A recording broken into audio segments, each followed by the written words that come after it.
Cup.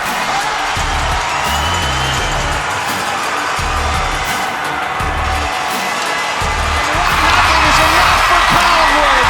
Centennial Cup champions in 2024. This is the OJHL All Access Podcast. How's it going, everybody? Alex Bastiavansky here, and so happy to be joined by two of my favorite guests, OJHL feature writer Ron Valentine and Alan Corkum, who wears many hats in the OJHL. Play-by-play for the Georgetown Raiders, play-by-play for your TV, play-by-play for CHCH. Going back a couple of years, he's done it all. Welcome, guys. It's an exciting show before we get to the hellos regarding the holidays and everything. But today it's our trade deadline special where we are going to go over what's on the guys' minds about all the big transactions that took place. I'm out of breath as I'm doing this introduction here. Welcome to the show, guys. How were the holidays? Happy New Year. Happy New Year, everyone. We got a family get together for New Year's. A little bit different this time. We couldn't get a lot of people together for Christmas, so we all got together for New Year's here and had a lot of fun. And yeah, everybody's good. Alan, yourself? Yeah, it was a happy New Year to yourself and to Ron and to all our viewers out there. Yeah, it was a great holiday. Had some time with the family and it was a very low-key holiday, but, it was still spent with family and friends. But now I'm glad to get back into the hockey season now, the stretch drive for the OJ season. For sure, yeah. I did 2 days of skiing at Whistler, by the way, and did not break my leg or anything else. So good. That's an accomplishment in itself. But yeah, welcome everybody. We're so happy to be doing this today. And of course, this is the first year of the podcast. This is the first time we've ever been able to do something like this in depth, where we talk about all these big transactions. Some head scratchers, some that made a lot of sense. We'll talk about them all. But first, before we do any of that, let's take a look at, of course, the latest CJHL rankings that came out. Greater Sudbury continuing to lead the way. They are on currently a 16-game winning streak, I believe, in the NOJHL, a team that Ron knew very well going back to his Northern Ontario days. Leamington at number 3. Trenton is at number 4. Collingwood is 10th.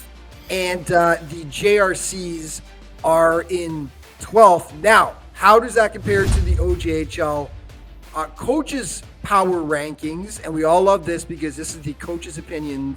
You see these guys every day. They've got Leamington number 1. They've got Trenton number 2. They've got Collingwood at 3, and they've got the JRCs at number 4. So they're basically, again, in lockstep with the CJHL rankings. Milton number 5, Halliburton number 6, Burlington at 7, the Dukes at 8, Stouffville at number 9, getting into the top 10 there, and the Buffalo Junior Sabres at number 10. Guys, thoughts on the, it's in lockstep with the CJHL rankings, but your thoughts on the coaches poll? They're very close in terms of winning percentage. If you look at the winning percentage of the top teams, the coaches polls are very, very close. I'm glad to see the Spirit in there, because if a team plays playoff hockey all season like the Spirit does, it puts them in a really good position when it comes to postseason play. But sure. I mean, we talked last time we were on about who we expected to win this whole thing, and of course it came down to the Flyers and the Golden Hawks and the Blues. And I think you've got to be still looking at those 3 teams. But the JCs are so close and obviously well respected around the league. And the Menace, even though the results haven't been there, I've got a feeling we're going to hear a little bit more from Menace before long. Yeah. Alan, what's your take? That would be bang on there with Ron Milton. I'm a little surprised didn't even get an honorable mention this week in the CJHL rankings. They've been on fire. They've won 10 of their last 11 games. And their new acquisition goalie, but a month ago, Carter Bickle, he has 3 shutouts in 4 games playing for the Menace. So he's been a great pickup for Milton. And yeah, they're moving up the standings. They're still a bit behind Collingwood and Leamington for top spot in the West, but they're on quite a streak right now. And the way they're playing, I wouldn't want to play them in the second round of the playoffs. That's, of course, a Milton can get by the first round. Yeah. No, good takes, boys. We also need to talk about quickly, the NHL came out with their midseason rankings for the June draft, and 3 current OJ players made the list, and one, who's playing with the Oshawa Generals right now, but Captain Jaritas was at 178 from the Coburg Cougars. We've got Noah Tegelar, ranked the 14th best goaltender going into the draft. And Michael Newlove, who I know Alan's going to talk a lot about today, was ranked 27th. And Simon Wang, by the way, who, of course, was with the King Rebellion earlier this season. I mean, I think it's fair to say he's a long-term project, somebody who's that big. I mean, what, 6'7", 220 pounds already. There's so much potential there. He's a developing talent, but he's showed quite a bit in the OJHL. Now with the Jennies, and he's now considered a first-round NHL draft pick. When they came out with the initial rankings, the preliminary rankings, he was already up to the second-round pick. And I guess the scouts have now seen him enough in the in Major Junior through just 5 games that they've really seen what they like. But considered a first-round pick, guys. What do you think? I think it's Michael Newlove's birthday today. Just turned 17, and that's a good birthday present to see his name up Absolutely. there in the NHL rankings. Tegelar's done nothing but post shutouts, it seems, since he came down. He was a star up in the NOJHL, and Wang, obviously, he's, if you said 6'7", Alex, what happens when you put a pair of skates on the guy? You know, how close to 7 foot can you get? But pretty close to Chara, anyway. You know, we were talking earlier, and if he develops a little bit of a mean streak, he's got the tools and the ability, and obviously well scouted. And I think it might be quite a while since OJHL, obviously we can still claim him, had a first rounder there. Yeah, there is that meanness factor to it, though, for sure, because he's got remarkable skating ability for someone his size. He's got the long stick. He's got a great shot from the point. Mm-hmm. They would love to probably see just a little bit more of that primal side of the game in him, for sure. I did see him dish out some big hits, don't get me wrong, but could you imagine how terrifying it would be for an opposing player having a guy like Simon Wang bearing down on you? So, Alan, I need to let you chime in here. What are your thoughts? Yeah, I mean, Wang has got the size in that, and yeah, he'd be a ferocious player if he could hit a little more. And he might now in the OHL, because there's a lot more hitting in the OHL, I find, than the OJHL. So he probably will get to own his craft a little bit in that. But yeah, just look at the goaltenders. Noah Tegelar, good to see him up close. He's actually a Georgetown native playing for the Collingwood Blue Jays. He's been on fire since coming down from up north. He's been a diamond in the rough for Andrew Campoli on the bench for Collingwood. As Bronson, racking up shutouts, racking up wins. He had a shutout against Georgetown, the game I called. And then Michael Newlove, newly acquired by the Burlington Cougars. We'll talk a little bit more about that, I guess, as the show goes on.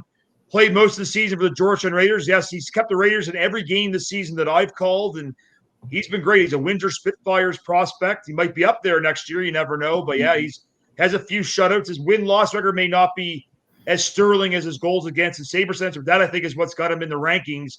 He can keep a team in a game, and he has done just that in the OJHL this season. By the way, is Newlove committed to NCAA school, or is he just at Windsor right now? I believe it's just the Windsor Spitfires, but that's something we'll have to look into. Yeah, and Tegelar's the same thing. I don't think Tegelar is committed yet, but I mean that's definitely got to be in his future as well after he makes the move to the OHL. So let's get on to it here, guys. Let's talk about the trade deadline. Of course, the CJHL trade deadline was on January 10th. There was a lot of movement this year. This is probably one of the most, if not the most, active trade deadlines since I've been covering the league, and that's been for a while. But I mean, Ron, is this the most active that you've seen in some time? I think so, and Alex, it's not so much players within the OJHL, even though there were some trades between players in the OJ. There were a lot of players coming from the OHL, coming from the BCHL, coming from the Quebec League. And of course I think they started early this year, thinking back when King let Andrade and Kojikaro go to the Patriots. It all kind of started it, and it snowballed from there, and then it kind of leveled off. And then, of course, all of a sudden, everybody knows what they want, and they're just trying to do the best they can to get it at the deadline. So it was interesting for sure. Alan, what did you think? I know you thought a lot. You thought a lot about this, but just general first before we get into the specifics, as he's grinning away here. What are your thoughts? Yeah, it was a very busy trade deadline. Yeah, there were some moves just before Christmas, and there were a few right after the New Year, and then all of a sudden, on the last couple of days, they started streaming in. Yeah, The one team that really surprised me this probably all months this was the King Rebellion. How many moves they made? They must have made a move, at least a couple moves every week, and it was a really big shock to see when they picked up Trey Altman, the backup goalie. I guess he was actually 1A in Leamington. Yeah. I thought, okay, they're going to add some pieces, and then all of a sudden they trade their two top guns, Andrade and Kojikawa. The Patriots are thinking, what are they doing? But then they pick up a couple more key pieces, but they're still in the thick of the playoff race. They're neck and neck with Georgetown, battling the last playoff spot in the Western Conference. So sometimes change is good. We're going to have to see if that's the way in King, but sometimes if you trade so many players, it can mess with your chemistry. So I'm just don't know how, but they have a great coach in Mark Jocelyn. So I think he'll be able to handle all these different players in his locker room. Well, how competitive Georgetown is going to be after the trade deadline they had is something. Okay, we'll leave that for just a few minutes from now. Let's start with first the most impactful trades that were made in your opinion, guys. Alan, let's start with you. The one that gets top of my head because it's close to home for me is Michael Newlove. He was traded from Georgetown to Burlington for Roman Body and a PDF, which is a player development fee. Newlove is, as we said, he's now a draft prospect for the NHL draft coming up in the spring. He's kept Georgetown in every game, and the Burlington needed that. We talked about this probably the last time we did the show, is how Burlington probably needed to solidify its back end if they wanted to have a chance to compete against the Collingwoods, the Leamingtons. Milton did the same thing with getting Carter Bickle. They needed a veteran goalie. They solidified that with Bickle, and he's been outstanding for Milton, and Burlington needed to do that. Newlove is a bit younger than the goalies that these three teams have, but he has done the job in Georgetown. I think with a team in front of him like Burlington has, they have some great scorers, some great defensemen. I think if they'll give him a chance to see the puck, and he'll keep Burlington in most games, and they might have a chance to move up. It might be tough to catch 1 and 2, but they'll be probably in a good battle with Milton down the stretch for maybe third place in the West. Well, we know how important goaltending depth is when it comes to the playoffs, and they just got a good one. They've got a real good situation going in Burlington heading towards the postseason. Ron, what was your most impactful trade? I think the most impactful trade by a team was the fact that the Patriots picked up 6 players. And if you remember, the Patriots started out the season really fast. They were up there in the top teams, a ranked team. Then it kind of evened off and slipped a little bit, and even close to the down in the 6th, 7th position, which they are now. But they picked up Liam Longo from Aurora, defenseman, the captain of Markham, Will Godfrey. They picked him up too, and a defenseman from Oshawa, Lucas Rodriguez. So that's really going to help the defense. Then they got Bruno back from the BCHL, and that is going to make a big difference. They picked up Rodion Tatarenko from the Markham Royals. He was, if not very close to being the highest player for points per game. And also they picked up another guy from the BCHL, Aiden Castle. So if you look at the sheer number of they've got 3 defensemen, they've got 3 forwards. Alan mentioned before, the chemistry is important. Is that too much? Or is it something that the coach can mold into a team? We're not seeing immediate results from the Patriots, but I think in the long term and by the end of the season, you'll look back at these and say, boy, guys like Luciano and Bruno coming back, they're going to make a big difference. And Kojikawa is a big acquisition as well. That's a guy who can really put the puck in the net. So good one there. Alan, how about for yourself? Biggest names acquired, exchanged. You mentioned Newlove. Who else would you put in there? I'm gonna say Parker Fall, and it's a bit of a cheat, really, because of course Parker was with the team and went out to St. John, and it didn't work out, and now he's back with Niagara. But for them, getting him back is a really big deal. Newlove, of course, and there are lots of players that. Each team knew exactly what they wanted. But for big names, if you look at the top 35 scorers in the league, only one of them actually moved, and that was Owen Ferguson. And he came. Right. He moved from Markham to Leamington. And which is really that's quite stable. The top 40 guys, nobody moved except for him. So I guess you'd have to say that Ferguson was the biggest name that got moved. I was just before we get to Alan here. An interesting pickup for Niagara Falls also was Cameron Menard, Yes. who played for Espanola in the NOJHL and played on Team Canada East at the World Junior A Challenge. Now, not all NOJHL players are impactful in the OJHL, but we've seen Tegelar, how impactful he's been. Of course, he was the Rookie of the Year with Blind River last year. Menard was a really good player in the NOJHL. He hasn't had the fastest start so far at Niagara Falls in terms of points, but I'm interested to see what he can do because he was a really solid player in that league. Alan, we just completely skipped all over you here. So, your biggest names then, aside from New Love, what sticks out to you? Probably another couple of trades that Burlington made. I think one was one with Collingwood. They picked up a defenseman, Reed Forrester, and they traded Peter Koussis. Koussis had some good offensive numbers. He used to play for the Stouffville Spirit. Burlington brought him in, but Burlington has a plethora of scores. They probably thought he was a bit expendable, but sometimes, as they say, you have to give up something to get something. Right. They have a steady rear guard now in Forrester, and they gave up Koussis.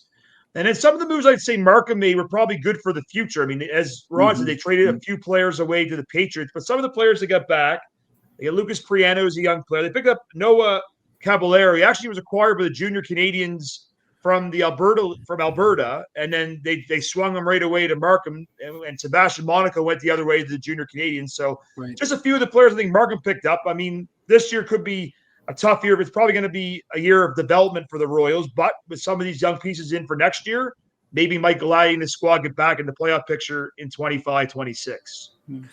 Two really big ones for me. I mean, Halliburton made some really strong moves.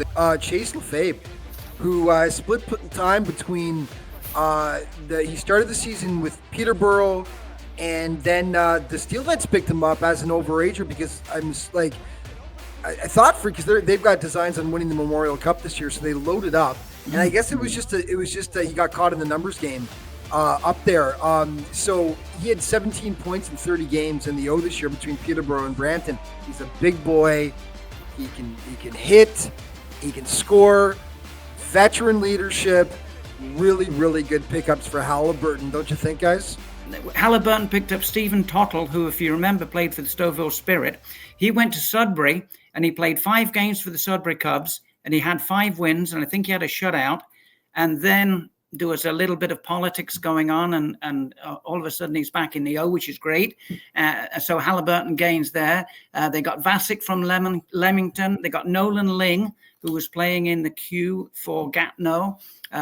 They got Kieran Litterick from Pickering, who was one of the top prospects in the league.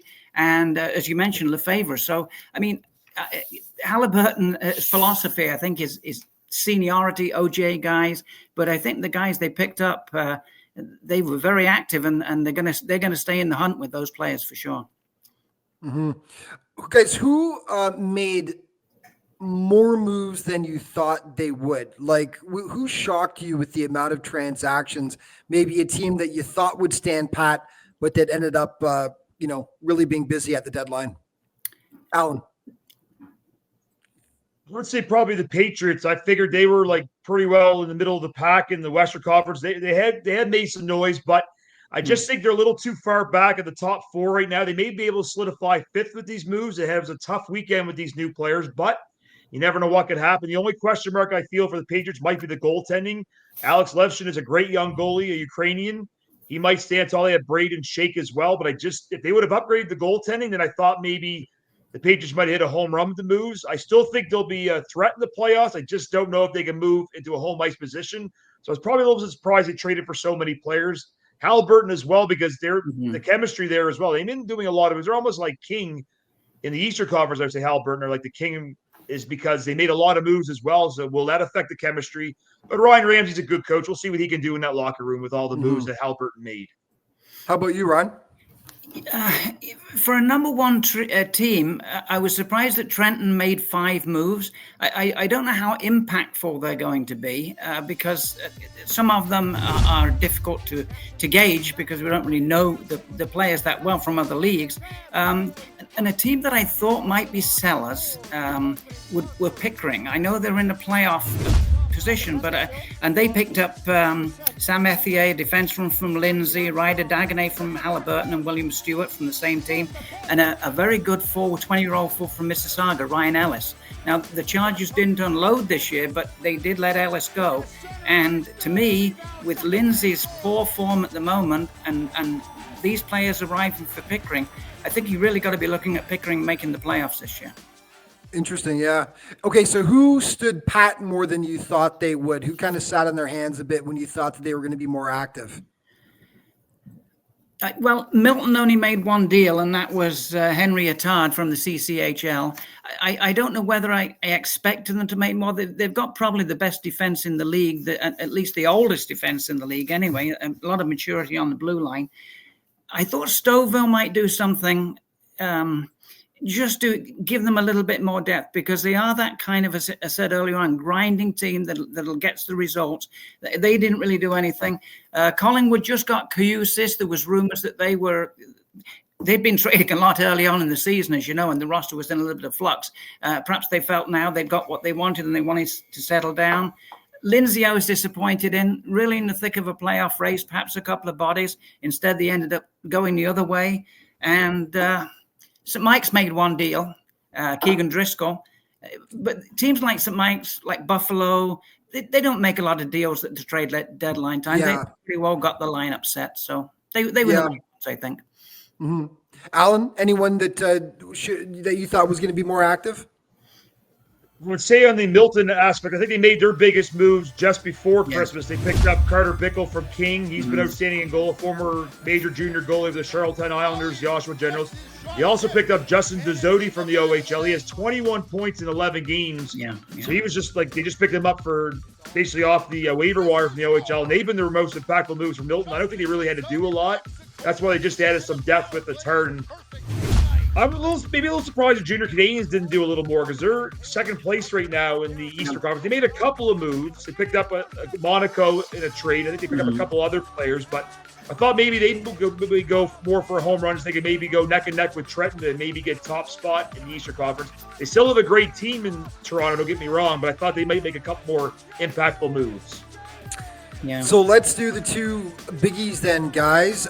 First, the winners of the trade deadline. If you had to pick one or two, who would they be? Well, I think I'm going to disagree a little bit with Alan on the last one. I think one of them is actually the JCs, because Maund is an all-star. Colin Maund from Georgetown is an all-star defenseman. They got Graziano back, Luca Graziano, who was going to be a stud defenseman for them, and they got him back from out west. And getting Monaco, they needed another goalie. They started out with two goalies. Both of them have gone. Now they wanted another goalie, and they got it in Monaco. Halliburton made 5 moves, the Patriots 6. I mean, Burlington got what they wanted. As Alan said, they wanted a goalie. They needed perhaps one more defenseman, which they got. And they got a couple of other players, too, that are going to give them some depth up front. So, so many teams, and even Leamington, Leamington got 3 guys. So a lot of teams made themselves stronger, which is what they wanted to do. I think a lot of the GMs will look back at this and say, we got pretty well what we wanted. And let's go from here and just see who's going to do it. Very good response to Alan's point. But Ron, who was your deadline winner then? Who if you had to pick a couple of them, who would it be? Your top 2 teams. But looking at it, just on paper, the Patriots for sure. For the number of players they got, the quality players they got, getting Bruno back. If Vince can harness all that talent and get them all pointed in the same direction, they are going to be very tough going down the stretch, and they should be making a move. Alan, it all depends. It all depends on the chemistry. It all depends how the guys feel when they come back. Yeah. But let's say the potential is there for that team to do well. Yep. Alan, are you going to disagree with Ron? Here's your chance to get back at him for disagreeing with you before. Or do you have your own deadline winner? I'd say right now for quantity and a little bit of quality, I would say probably the Patriots in the Western Conference, because they made some key veteran moves. Probably in the Eastern Conference, I would go with the Halliburton County Huskies. Was getting like Lefebvre and some other veterans as well. I think that'll help the team. As long as the coaching staff can just gel the new players in very quickly, I think those teams will be set for a playoff run. But yeah, I think Junior Canadians, yes, they made some great defensive moves and goaltending. The only thing they have some great forwards. Maybe they could have used another depth forward, maybe a top 6 or even a like a top 9 forward. Maybe Junior Canadians could have got that. So, Mm-hmm. but you know what? It doesn't matter what moves you make. It's all about how you play on the ice, and that's the good thing about the next couple of months. That's it. And then, sadly, we also have to do deadline losers, or teams that did not perform greatly at the deadline. In your opinion, would be a nicer way of putting it. But guys, who was unimpressive to you, or who made moves? Alan's smiling here because I think I have an idea of whose his is. But Alan, let's start with you. Whose moves did you not really like at the deadline? Unfortunately, I'm going to have to say the team I do play-by-play for, the Georgetown Raiders. They made a lot of moves because they're right in the thick of things in the playoff race. They have some games in hand in some of the teams, but they traded a lot of scoring. They traded their top goaltender, their captain as well. So they traded away Jaden Levesque to Wellington. They traded away Owen Bruning to the King Rebellion. They traded away Colin Mond, as Ron said, the Junior Canadians. They traded away their captain, Nick Townsend, to Niagara Falls. They traded away Michael Newlove to Burlington. Yeah. They did get a couple players back. They picked up Adam Varga in the deal. He had some experience last year in Collingwood, and he played for the JRC. So he'll help on the back end for Georgetown. And then they picked up Roman Body, a goaltender who was splitting time at Leland, Gill, and Burlington. He has, like as Ron said, he has some good games. He has some bad games. If he can get consistent, I think the Georgia Raiders might be okay. But still, I think Newlove has definitely got the advantage in goal there. So it's just the only thing that's disappointing about that is because, like I said, if they were well out of a playoff spot or well out of catching anybody, then I can understand these moves. But when you're neck and neck with some of these teams like Niagara Falls, Buffalo, the Patriots, 1 point out of a playoff spot as it stands right now. 1 point out of a playoff spot, and only 4 behind. Hold on, I bring it up here right now. Yeah, like 4 behind the Patriots, 5 behind the Canucks, 5 behind the Sabres. I mean, all these teams are within striking distance for them down the stretch. And so interesting moves, no question about it. And they had some really good talent this season, some really good young talent. And I mean, listen, I go back to I filmed for the Raiders for years. I've got a special affinity for the Raiders and for Alcott Arena. And I was a little surprised when I saw those moves, but listen, we'll see what happens. Ron, if you were to pick one, who would be your deadline loser? I hate to use the term loser, but your deadline didn't do what you thought they were going to, or you didn't like the moves as much. I'm thinking more of the fans in Georgetown. You've got a 542 winning percentage club that's in the hunt for the playoffs, obviously, and the fans look at this and say, as Alan, gave the litany of the guys that have gone, and all contributors on that team, I think it leaves a lot of people just scratching their heads. Yeah. Mississauga, I thought, if anybody, the Chargers, every year the players go. Nate Brentnell, Ginman, Kim, they didn't go. A lot of people were thinking they would move. They did move one. Nick Ellis, as I mentioned before. But in Georgetown's case, I don't know. It's kind of head scratching to me what they did.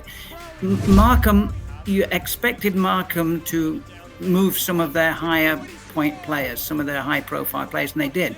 But as Alan said before, they did get back some good players in return. If they can stay together, that's a good foundation for Markham to build on. But I think if you ask the majority of the GMs, they'll be happy with this draft, as I said before. And I think it's there's no real losers. Lindsay, I was disappointed. I really, it would be nice for the Muskies to make the playoffs. They've got a great fan base and everything, and they've always been so close. But I mean, when was the last time they made it? I mean, I did have it written down. We would have to look it up. It's a long time ago. Every year when I was doing, Alan knows. What's that? I'm not sure, actually. I was going to say there's always 2 teams that I love, in my heart to see make the playoffs. They get so close, but every year they just fall short. It's our buddy Joe Washkaraki. He also used to have on the OJ today every year, Mississauga Chargers. I mean, they have such a great start, but then unfortunately things unravel a little bit, and they always seem to just miss out. And then the Lindsay Muskies in the East. I mean, the O'Grady's are great. It'd be just nice to see them break in one year, just squeak into the playoffs. And that talent is still there for the Chargers next year, Alan. If they can keep those young guys together, you might not see a team that's worried about, getting rid of players at the deadline. So, gentlemen, thanks to thanks to Wikipedia, I just quickly pulled this up. The last time Lindsay made the playoffs was in 2012, 13. They made the conference long time ago. semifinals. And like Alan said, every year I did the OJ Today. And then after that, on the fly. And, and I would sit there, we would get excited that Lindsay would be in a relatively good position midway through the season, maybe even into January, and we'd be going, it looks like Lindsay's got a, got a good shot. And we'd be pulling for them because they hadn't made the playoffs. And all the years I've been doing the show since 2015, 2016 was my first year doing the OJ Today. They'd never made the playoffs. Heck, I don't think the Chargers have made the playoffs since I started doing the show as well. And the Chargers were another team where we were like, I kept on saying, Joe, I don't want to see you on the show next year, man. I don't want you to be there doing the playoff preview with me. And unfortunately, and what happened every year, they would unload players. They held on to Kim. That's a big one. That would have been, teams must have been salivating at the thought of possibly getting Kim. He's been a heck of a player for the Chargers. But yeah, Alan. I was going to say, and speaking of Mississauga, I just want to bring up that their goaltender, Hayden Sabrin, got a goalie goal in Sunday's game against a big upset win over the Buffalo Junior Sabres in Buffalo. That was a big shot, but the second goalie goal this year, Michael Newlove, formerly of Georgetown, got one back in November. So congratulations to Hayden Sabrin. I remember there was a feature write-up. I don't know if it was you that did it, Ron. You talked to Joe Washcragan because he was on the receiving end of one in Georgetown years ago when it was Grunwald that scored. Gabe Grunwald got the empty netter. You probably filmed that one out. Well, so two goalie goals last year and 2 goalie goals for my count this year, right? That we've got so far. So we don't often get 2 in a season. We don't often get 1 in a season. So pretty cool stuff. But does that count as a trend? Do you think that counts as a trend, Alex? Is it trending now? Is it like what, Sabrin on Twitter, or just no, the I goalies mean, are scoring goals? The goalie goals. Are we going to see more goalie goals now, do you think? No, I mean, once, listen, they're watching, the kids are watching all this videos all the time, whether it be on Instagram or Twitter or YouTube or whatever. And I think that the more they're seeing how it's done and what, in what situation to go for it, the more video you watch, the more you can absorb, and the more they think, okay, I realize in this situation, he dropped it real quick, and then he, saw the seam and he did it, so maybe it is, because it seems to be becoming more common these days for the goalies to do it. They're going for it. And of course, then it goes viral and boom, right? Everyone's watching it. So, but yeah, guys, any thoughts before we wrap things up here? It's, I think we've covered most of the territory, but what happened? Someone walked in front of the camera there. It was the cat, I think. Is that the cat, Ron? Yes. Is that the cat? My cat's up too. Let's see the cat, Ron. Is he in front of you there? Bring him on. He's going to go get him. Go get him. Yeah, I just want to quickly say while he gets the cat, we have no problem with all the other teams making the playoffs. It's just that it'd be nice to see a team like that. It'd be something cool to see. Like, we're happy with the teams that make the Buckle Cup playoffs every year. Yeah, we don't have our favorites. Don't get us wrong. It'd just be nice. It's nice to see Lindsay Mississauga get in one year. Yeah. Can you imagine the fans in a town like Lindsay, Alan? Yeah. They're just waiting to get around the team. They're just waiting to come out for the playoffs for years and years. Stouffville have started that. I mean, there's another community that's got an untapped number of fans in for their fan base. It looks like they're going to make it, obviously. But the Lindsay situation there, and who knows, they might still. And Alan, Georgetown may, with these new players, just come out, bond and everything, say, look, we're going to go for it. Look at the standings. We've played way less games than King, and just turn everything on its ear. And we may be looking at Georgetown in 8th place by the end of the season. And listen, Lindsay's only 4 points out. Lindsay's only 4 points out of a playoff spot right now as well. Yeah. As I look at the standings right now, I mean, listen, they've definitely got a shot. There's a lot of hockey left to be played. There's no question about it, right? So we're all just saying, we're not pulling for anybody, but yeah, Mississauga, Lindsay, 2 teams that, in all the years that I've been doing the show here, they've never made the postseason. So it'd be cool to see them in there at some point. But gentlemen, as usual, it's so great having you on, getting your expertise, and all this stuff. That's a lot of ground that we covered there. You guys really, really know your stuff. When it comes to this, and it's going to be fascinating down the stretch, seeing how all these trades pay off for all the different squads, if we've got a new Buckland Cup champion this year, or if we've got a three-peat, which I would have to go back and look at the historical records. As to, Ron, off the top of your head, have we had a three-peat in the in the OJHL, the OPJHL before that? He's Googling it right now. I'd have to look at my old record book or something like that. But I mean, you look at the teams right now, a win and a loss here and there for Collingwood, Leamington. It's reversed. What we see now is reversed. Trenton, they're not guaranteed to be number one.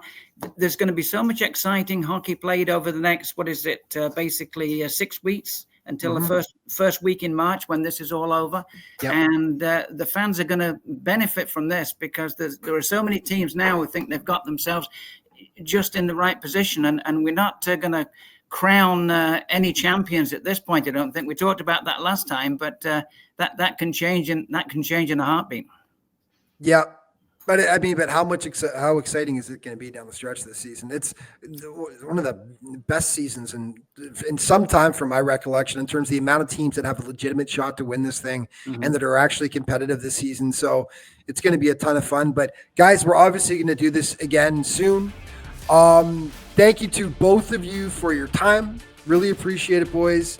And thanks to everyone at home for watching. Please stick with us. Keep watching the show. Subscribe.